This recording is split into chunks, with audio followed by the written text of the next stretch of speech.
దాదాపు గత 5 సంవత్సరాలు 2014 నుంచి 19 మధ్యలో 5-6 వేల కోట్ల రూపాయలు అమరావతి మీదుగా కేవలం తాత్కాలిక భవనాల మీద ఖర్చు పెట్టారు. తాత్కాలిక భవంతులు కట్టి వేల కోట్ల రూపాయలు ఖర్చు పెట్టేటువంటి కార్యక్రమం చేశారు. ఇది శాశ్వత నిర్మాణాలు. అవి ప్రభుత్వానికి సంబంధించింది, ప్రభుత్వం వినియోగించాల్సినటువంటి అవసరం ఉంది, ప్రభుత్వం దానికి సంబంధించినటువంటి నిర్ణయాలు తీసుకోవాల్సినటువంటి అవసరం ఉంది. అవి తీసుకోవడం మానేసి ఊర్లో వెనకాతలు ఉన్న కార్యకర్తలందరినీ కూడా అందులోకి తీసుకుని వెళ్ళిపోయి రేపు చీఫ్ గెస్ట్లు ఎవరన్నా వస్తారు, పెద్దలు ఎవరన్నా వస్తారు, రాష్ట్రపతి వస్తారు, లేకపోతే ప్రధానమంత్రి వస్తారు, మీరు మొత్తం అంతా కూడా కెమెరాలో ప్రతి ఒక్కటి చూపించారు అంతనా.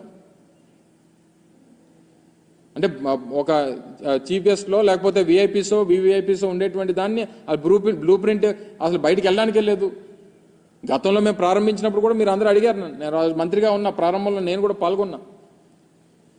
సో దీన్ని ఏ రకంగా వినియోగించాలనేటువంటి దాని మీద ప్రభుత్వం నిర్ణయం తీసుకోబోతా ఉంది. కొన్ని సెక్యూరిటీ రీజన్స్ ఉన్నాయి. డెఫినెట్గా నిర్ణయం తీసుకునేటువంటి క్రమంలో మళ్ళీ మీ దృష్టికి తీసుకొస్తాం అనేటువంటి మాట మీకు చెప్పాం. సో ఇవన్నీ మానేసి ఏదో మనకి అధికారం ఇచ్చారు కదా అని చెప్పి ఎక్కడికన్నా చూపించమనండి, అన్నిని అలాగే చూపించమనండి. గతంలో మేము 5 సంవత్సరాల్లో చేసినటువంటి అభివృద్ధి కార్యక్రమాలు కూడా అలాగే ఆ శాసనసభ్యుల్ని తీసుకొని వెళ్ళి చూపించమనండి. భోగాపురంలో ఇంటర్నేషనల్ ఎయిర్పోర్ట్ నిర్మాణం జరుగుతూ చూపించమనండి. ఇదిగో మీ 5 సంవత్సరాల్లో మీరు ప్రారంభించినటువంటి కార్యక్రమాలు, చేస్తున్నటువంటి పనులు ఇగో ఇవి చేశారు మీరు చూపించమనండి. లేకపోతే మెడికల్ కాలేజ్ చూపించమనండి, విజయనగరం మెడికల్ కాలేజ్ చూపించమనండి, లేకపోతే ఉద్యానంలో కట్టినటువంటి హాస్పిటల్ చూపించమనండి, లేకపోతే వాటర్ ప్రాజెక్ట్ చూపించమనండి, లేకపోతే పాడేరులో మన మెడికల్ కాలేజ్ నిర్మాణం, నర్సీపట్నంలో మెడికల్ కాలేజ్ నిర్మాణం, లేకపోతే సాలూరులో tribal university, Parvathipuram medical college, Kurupam engineering college, ఇవన్నీ చూపించమనండి. నిర్మాణాలు జరుగుతూ ఉన్నాయి, కొన్ని నిర్మాణాలు పూర్తి అయిపోయినాయి. మూలపేటలో హార్బర్, మూలపేటలో మన పోర్ట్ నిర్మాణం జరుగుతూ ఉంది, చూపించమనండి. ఫిషింగ్ హార్బర్లో అనేక పోర్టులు ఉత్తరాంధ్రకు సంబంధించి ఇన్ని ప్రాజెక్టుల నిర్మాణం చేపడతా ఉన్నాం. ఇన్ని ప్రాజెక్టుల నిర్మాణంకి మేము ముందుకు తీసుకుని వచ్చి ఇన్ని కార్యక్రమాలు చేశాం. ఇవన్నీ మర్చిపోయి అది తీసుకుని వచ్చి ఏదో జగన్మోహన్ రెడ్డి గారు సొంత భవనంలో చూపిస్తారా? ఇప్పటికన్నా మీకు అవకాశం వచ్చింది. ఈ సందర్భంలో అసలు మేము మాట్లాడకూడదు అనుకున్నాం.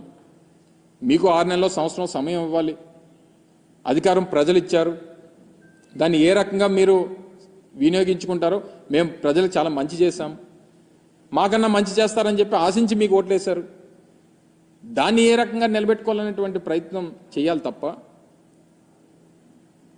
ప్రజలను అనవసరంగా తప్పుదోవ పట్టించి అనవసరంగా ఇంకా మీరు విమర్శలు చేయాలనేటువంటి ప్రయత్నం మానుకుంటే మంచిది.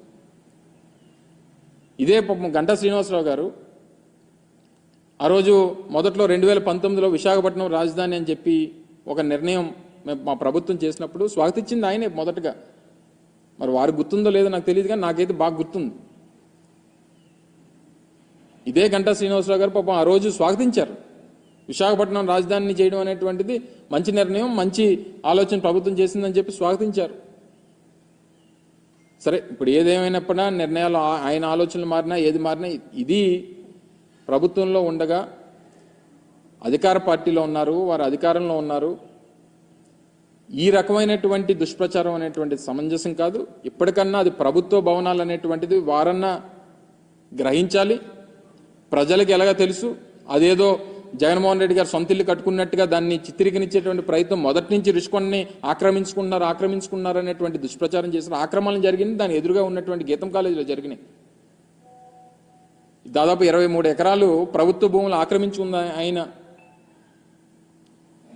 దాన్ని బయటపెట్టేటువంటి కార్యక్రమం చేస్తాం. అందులో 13 ఎకరాల్లో అయితే ఏకంగా నిర్మాణాలు చేస్తారు గవర్నమెంట్ ల్యాండ్స్లో. సో వాటిని చూపిస్తే ఇంకా బాగుండేది, ఎందుకంటే స్థానిక శాసనసభ్యులు వారికి కూడా ఈ ప్రాంతానికి ప్రాతినిధ్యం వహిస్తున్నారు కాబట్టి దాన్ని ఎదురుగా ఉన్నటువంటి గీతం కాలేజీని కూడా చూపించుంటే బాగుండేది.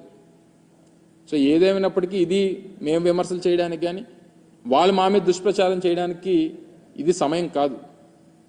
మేము కన్స్ట్రక్టివ్గా ప్రజల పక్షాన ప్రభుత్వం చేపట్టేటువంటి కార్యక్రమాల్లో ఏదైనా లోటుపాట్లు ఉంటే వాటిని కన్స్ట్రక్టివ్గా క్రిటిసైజ్ చేయాలనేటువంటిది మా తాపత్రయం. ఆ ప్రకారం మేము వెళ్తాం తప్ప ఇటువంటివి చేసి మళ్ళీ అనవసరంగా లేనిపోయినటువంటివి ఇప్పటి నుంచి ఈ రకమైనటువంటి దానికి ఒక ప్లాట్ఫామ్ వేయొద్దు అనేటువంటిది వారిని కోరుతా ఉన్నా. ఇప్పటికన్నా ప్రజల్ని మరొకసారి దీని మీద గ్రహించాల్సిందిగా, వాస్తవాలు తెలుసుకోవాల్సిందిగా, లేనిపోయినటువంటి సృష్టించి ప్రజల్ని మభ్యపెట్టేటువంటి కార్యక్రమం, ఏమార్చేటువంటి కార్యక్రమం దయచేసి చేయొద్దని చెప్పి మరొకసారి అధికార పార్టీకి చెందినటువంటి నాయకత్వాన్ని అందరినీ కూడా కోరుతా ఉన్నాం.